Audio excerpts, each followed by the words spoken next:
mabilis kumalat ng salita ng Diyos. Bakit? Pagdating sa kanila, sinishare, ibinabahagi na ikakalat sa iba't ibang bansa. Sa panahon natin ngayon, sinasabi po, ang modern period, dahil meron na social media, no?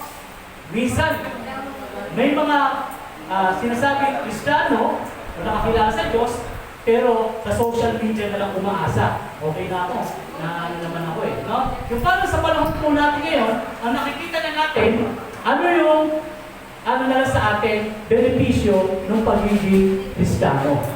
Nawawala na yung paniniwala na kailangan maibahagi po sa iba. Kaya, sinasabi doon, kung malamig ka, okay sana, kung mainit, okay sana, pero kung ikaw ay maligamgam, isusumak ka. Ano pong ibig sabihin ng maligamgam?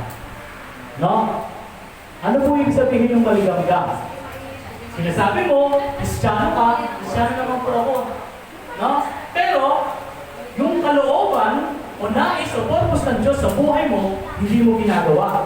So, na sinabi natin, natatapos po tayo doon sa paniniwala, we are saved. Yes, ligtas po tayo dahil tinanggap po natin si Jesus Christ bilang Lord and Savior. Pero kung nangyayari na lang ngayon, nangyayari na lang po sa atin, hanapan na lang po tayo ng magandang